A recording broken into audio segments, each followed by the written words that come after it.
السلام علیکم۔ یہ اوپر آپ نے آیات سنی ہوں گی اور یہ جتنی بھی حدیث ہیں ہر ایک میں مخلص مومنوں سے خطاب ہے۔ چاہے صلاۃ الجمعہ کے لیے کہا گیا ہو کہ اے مومنوں، جب جمعے کے دن صلاۃ کے لیے بلایا جائے اے مومنوں، اسی طرح صلاۃ فرض ہی صرف مومنوں پر ہے۔ ان الصلاۃ کانت علی المؤمنین کتابا موقوتا۔ کہیں فرمایا گیا یا ایھا الذین آمنوا کتب علیکم الصیام، اے مومنو صرف تمہارے اوپر یہ صیام ہے۔ ابھی رمضان کا مہینہ قریب ہے، یہ صرف مخلص مومنوں کی بات ہو رہی ہے۔ باقی جن کے عقیدے کے اندر خرابی ہو ان کو بھی کھول کھول کے بیان کیا گیا ہے کہ یہودی کہتے ہیں کہ عزیر اللہ کا بیٹا ہے، عیسائی کہتے ہیں عیسیٰ علیہ السلام اللہ کے بیٹے ہیں، اسی طرح مشرکین مکہ کہتے تھے کہ یہ جنات ہیں یا یہ فرشتے ہیں، یہ اللہ کی بیٹیاں ہیں۔ اور اس آخری امت نے کہا کہ نبی علیہ السلام اللہ کے نور کے ٹکڑے ہیں۔ کوئی کہتا ہے بندے داتا ہے، کوئی کہتا ہے بندے دستگیر ہیں، بندے مشکل کشا ہیں، بندے حاجت روا ہیں۔ تفسیریں لکھتے ہیں اور تفسیروں کے اندر انہوں نے لکھ دیا کہ اللہ کے بندوں کو پکارنا یہ اللہ ہی کو پکارنا ہے۔ اور دعوت القرآن کے اندر مفسر نے لکھ دیا کہ یوسف علیہ السلام کو سجدہ یہ دراصل اللہ ہی کو سجدہ تھا، اور سارے پورا خاندان وہ یوسف علیہ السلام کے سامنے سجدہ ریز ہو گیا۔ ہر ایک لگا ہوا ہے جو ہے بندوں کی بندگی میں لگا ہوا ہے، بندوں کی بندگی کے گیت گا رہا ہے، ان کے جھنڈے بلند کر رہا ہے۔ کوئی ظالم یہ نہیں کہتا کہ سب کچھ شرک ہے، یہ اللہ کے ساتھ نمک حرامی ہے اور غداری ہے۔ اور انسانوں، تمہیں اللہ نے اپنی بندگی کے لیے پیدا کیا، تمہارا اکیلا معبود ہے، وہ داتا ہے، وہ دستگیر ہے، وہ مشکل کشا ہے، وہ حاجت روا ہے۔ اسی لیے وہ کلمہ جس کو پڑھ کے ایک غیر مسلم اسلام کے دائرے کے اندر آتا ہے، وہ یہی کلمہ ہے، لا الہ الا اللہ محمد رسول اللہ۔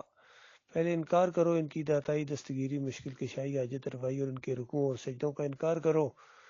کوئی نہیں ہے سجدے کے لائق، کوئی نہیں ہے رکوع کے لائق، کوئی نہیں ہے پکارے جانے کے لائق، کوئی نہیں ہے نظر و نیاز کے لائق، توکل اور بھروسے کے لائق۔ جب یہ اپنے نفع نقصان کے مالک نہیں ہیں تو یہ ہمارے نفع نقصان کے مالک کیسے ہو گئے؟ اور ان کو اللہ نے اپنی بندگی کی آزمائش میں ڈالا تھا۔ تمام کے تمام انبیاء جو آئے ہیں وہ اللہ کی بندگی کرنے آتے تھے، اللہ کی بندگی کی طرف دعوت دینے آتے تھے، اللہ کو رکوع اور سجدے کرتے تھے، کسی اور کو نہیں کرتے تھے۔ کسی اور کو کرتے تو پھر انسانیت تک تو غلط پیغام پہنچ جاتا کہ یہ ہمیں کچھ بتا رہے ہیں، خود کچھ اور کر رہے ہیں۔ تو ایسا نہیں ہوا ہے، کبھی نہیں ہوا۔ انبیاء پر الزام لگانے والے مارے گئے، کیونکہ ان سب نے الزام انبیاء پر لگائے۔ ہر شرک کرنے والا، ہر مشرک ہمیشہ انبیاء کے اوپر الزام لگاتا ہے کہ وہ بھی اسی طرح کے تھے، جبکہ ان کے عقیدے کے اندر خرابی ہے۔ جن کا عقیدہ خراب ہوتا ہے، اسی لیے اس دور کے موحد عالم دین نے ایسا فتویٰ لگایا کہ سب اس کی زد میں آ گئے۔ ڈاکٹر مسعود الدین عثمانی رحمۃ اللہ علیہ نے اس انداز سے فتویٰ لگایا۔ ان کا جن کا عقیدہ خراب ہوتا ہے نا، جن کا ایمان خراب ہوتا ہے، وہ اس طرح بے ایمان تفسیریں کرتے ہیں کہ یوسف علیہ السلام کو سجدہ ہوا۔ یہ بالکل غلط تفسیر ہے، مشرکانہ تفسیر ہے۔ اسی لیے اللہ نے کسی کو بیٹا بنا لیا، کسی کو نور کا ٹکڑا بنا دیا۔ یہ سارے مشرکانہ عقیدے ہیں جس کے اندر امت مسلمہ کی ایک عظیم اکثریت مبتلا ہو گئی، اور اب بالکل اپنی زندگی کے مقصد کو بھول گئے۔ اور یہ مسلمانوں کے اندر جب اتنا شرک آ گیا، تب دوسروں کو کیا گلا کیا جائے، ان کو کیا کہا جائے؟ تو ان کے اوپر بہت بھاری یہ چیز آ گئی ہے۔ اللہ کی کتاب ہوتے ہوئے دن دہاڑے گویا کہ روشنی کے اندر ان کے اکابرین نے ان کے ایمان کے اوپر ڈاکہ ڈالا ہے، اور یہ اس کے اندر آ گیا، اس فریب کے اندر، اس جال کے اندر پھنس گئے ہیں۔ بہت کم لوگ ہیں، بہت ہی کم لوگ ہیں جو ایمان خالص پر ہیں۔ بہرحال اللہ کی رحمت سے مایوس نہیں ہے۔ اللہ کا جتنا بھی شکر ادا کیا جائے کم ہے کہ مالک نے ہمیں استقامت دی ہے، اور اس راستے میں آگے بڑھتے جا رہے ہیں۔ اللہ کی بندگی کی دعوت دیتے ہیں لوگوں کو ایمان عقیدے کی بنیاد کے اوپر۔ باقی ساری باتیں بعد میں ہیں، باقی ساری باتیں بعد میں، پہلے ایمان ہے۔ ایمان ہے تو سب کی بڑی قیمت ہے، سب کی بڑی قدر ہے۔